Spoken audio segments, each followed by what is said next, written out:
this is the third time I've given this speech. There are tears. You have been warned. Thank you, Pastor Larry and Pastor Rob, for having me here today.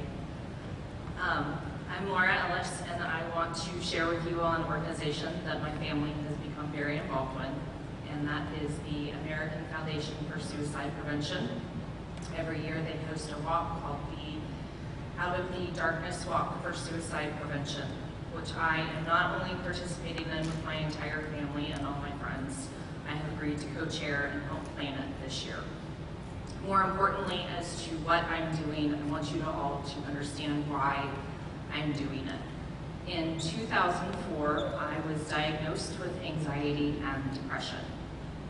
And for those of you who don't understand what anxiety feels like, I can give you this analogy that helped my husband understand how I was feeling.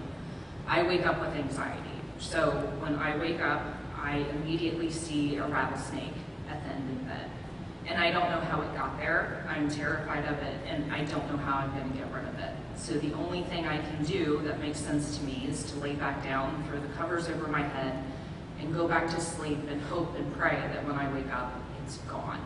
So that will hopefully give you an idea of what anxiety feels like. Of course, it's different for everybody. There's been a ton of good days since then. There's also been some rough times.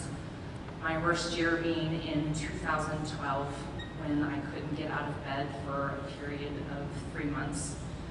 My anxiety had gotten so bad and out of control, it put me into a deep depressive state.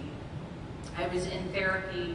I was taking different medications, trying to find something that worked. I just couldn't find anything that worked fast enough for me. One day I called my husband and I said, I'm done. I can't do this anymore. I had started to put together my suicide plan. It was the only way that I saw out of this to make the pain go away.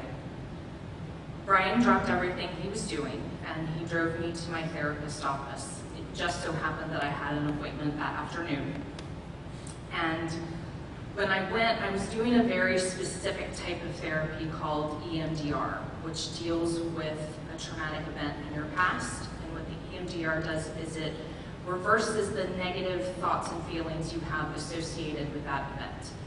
This particular therapy session, I was talking about a car accident that I was involved in when I was 14 years old, and I watched my best friend go into a coma.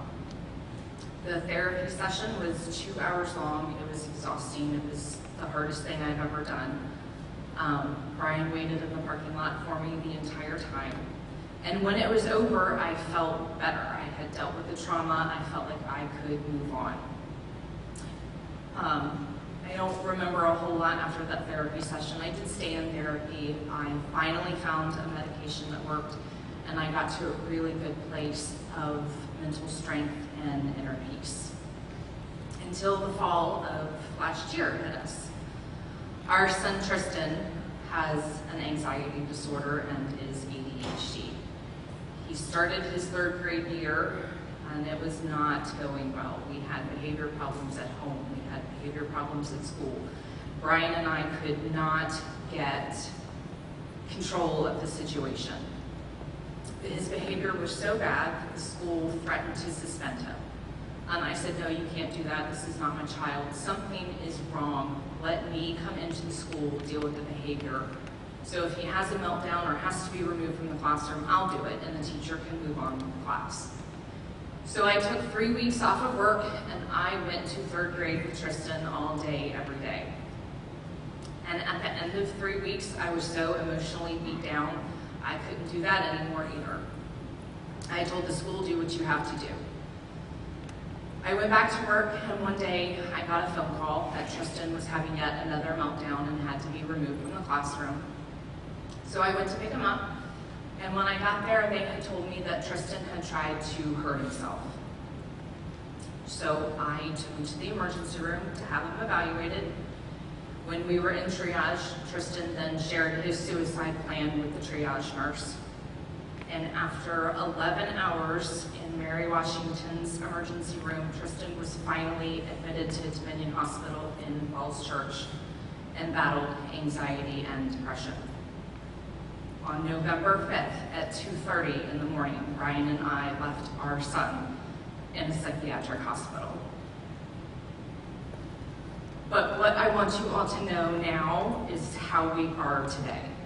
And we are great. We are both still in therapy.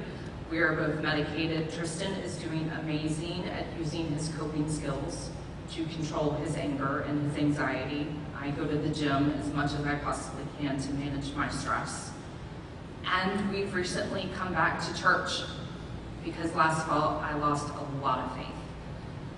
But the walk has given me a platform to share my story and regain some of that faith in doing something that I feel like I'm supposed to be doing.